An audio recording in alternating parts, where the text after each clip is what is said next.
Movement is imperative in war. Stopping means devouring everything in the region, hunger and illness.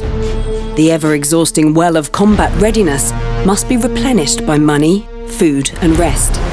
Those who exhaust their readiness lose. 4 days before the battle, the estates block the road near Rakovník to stop the Imperial Army and the Allied Catholic League. The Allies disengage and set out on a traversable route to Prague.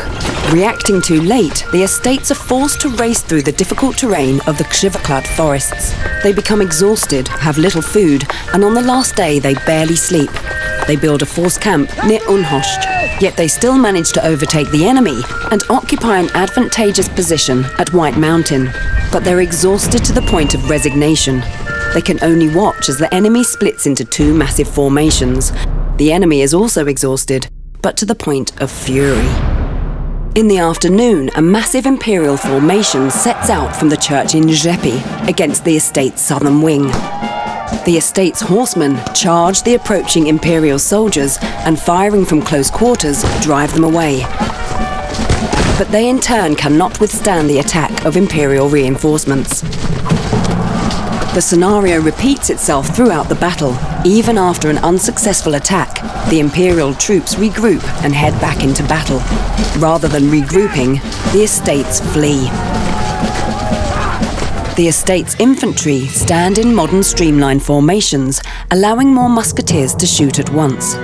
In order to shoot down the enemy's tercios in time, however, they need perfect coordination and discipline, but they don't have either. The exhausted soldiers have not received their pay for months and don't feel obliged to fight.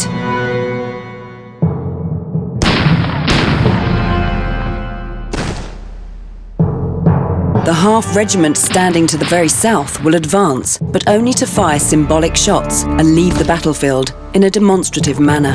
The neighbouring troops join them. Their well of courage has been depleted, and they can hear the booming drums of the unstoppable tercios ahead of them.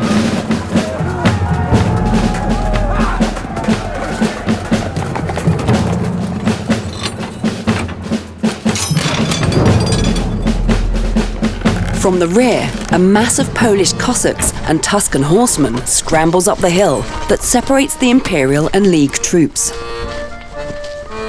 From above, they have a great view of the estate's centre, but the Cossacks leave the fight to the ordinary cavalry with the enemy in formation. They are waiting for a better opportunity. The estate's commanders still order the centre line and the rest of the south wing to attack. The timid advance is halted by the Imperial horsemen. Instead of regrouping, the estates once again flee. The left wing and a large part of the centre leave the battlefield for good. Only the other half of Turn's regiment from the south wing stays in formation almost until the end of the battle, even in retreat. The Prince of Anhalt tries to turn the tide. Leading 400 cavalrymen, he rides up to a heavy regiment of Imperial cuirassiers and disperses them with pistol fire from close range. Reinforced by 300 horse soldiers, he breaks up another Imperial cavalry regiment. The retreat of the regiment confuses the infantry tercio at the head of the Imperial formation. The musketeers fail to take shelter behind the pikemen, and the prince crushes their tercio. Without reinforcements, however, the prince's exhausted horsemen are themselves soon devastated by second-line Imperial troops and a flanking maneuver by a cavalry regiment from a neighbouring League formation. The still passive Hungarians, in the prince's initial success, see a chance for looting and set out from the rear for the horizon. In a flash, they are attacked by the waiting Cossacks and Tuscan cavalrymen. They crush the panicking Hungarians in the Motol vineyards.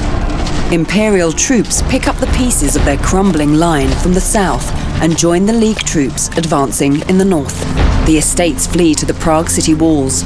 Mercenaries of a regiment paid by the Moravian estates become stranded at the walls of the Obora Hviezda game reserve and desperately defend themselves. Those who survive abandon their hopeless cause. The battle ends with the massacre of 1,800 Estates mercenaries who stand passively throughout the battle caught inside the game reserve. Its walls have become a trap. The Allies pursue the Estates' troops beyond Vypych. They take defenseless Prague the next day.